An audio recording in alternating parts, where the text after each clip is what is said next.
السلام عليكم ورحمة الله. إن الحمد لله والصلاة والسلام على رسول الله ما بعد. أعوذ بالله من الشيطان الرجيم. بسم الله الرحمن الرحيم. إن المبذرين كانوا إخوان الشياطين. صدق الله العظيم. صلى الله على سيدنا مولانا محمد وعلى آله وصحبه. صلى الله على سيدنا مولانا محمد وعلى آله وصحبه.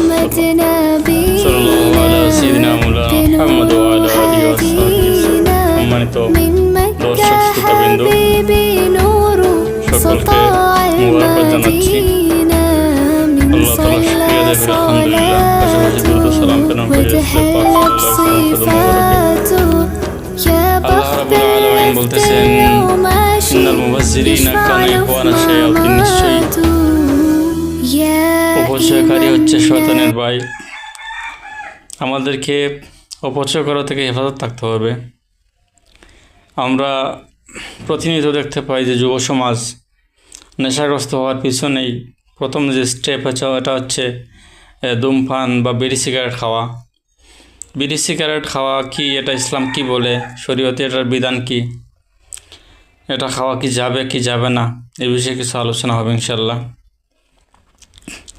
ধূমপান করা হচ্ছে মাকরুহে তাহরিমি, হারামের নিকটবর্তী হওয়ায় এটা থেকে আমাদেরকে বিরত থাকতে হবে। ধূমপান করা হারাম। এটা খেলে আমাদের মুখে যে দুর্গন্ধ হয়, সে দুর্গন্ধের কারণে ফেরেশতারা দূরে চলে যায়। ধূমপান করে যদি ধূমপান করি নামাজে চলে যায়, আমাদের নামাজ হবে না।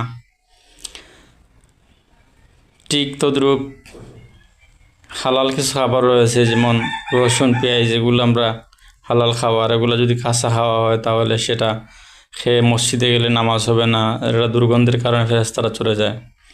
যিনি ধূমপান করেন তিনি ক্ষতিগ্রস্ত হন, বিভিন্ন রোগ বৃদ্ধি হয়। এই ধূমপানের কারণে অনেক মানুষ ক্যান্সারে আক্রান্ত হয়। ধূমপানের কারণে ফুসফুসের মধ্যে ক্ষত তৈরি হয়। ধূমপানের কারণে বিভিন্ন শারীরিক বিমার সৃষ্টি হয়। এজন্য ধূমপান থেকে আমাদেরকে হেফাজত থাকতে হবে। যারা ধূমপান করি আমরা যেন ধূমপান করা থেকে নীরব থাকি, হেফাজত থাকি, ধূমপান করা ছেড়ে দিই। ধূমপান করলে আমাদের যা ক্ষতি হয়, আমরা যাদের সামনে ধূমপান করি বা যাদের কাছে আমরা ধূমপান করি, যারা ধূমপান করে না, এই ধূমপানের যে দোয়াটা এটা যাদের কাছে পৌঁছে তারা আর বেশি ক্ষতিগ্রস্ত হয়। এজন্য আমরা ধূমপান করা থেকে, যারা ধূমপাই, যারা বিড়ি সিগারেট খান, আপনারা বিড়ি সিগারেট খাওয়া ছেড়ে দেন। এটা অনেক মসজিদের বিভিন্ন সময় দেখা যায় যে মসজিদের যে খাদিম রয়েছেন তিনিও ধূমপান করেন।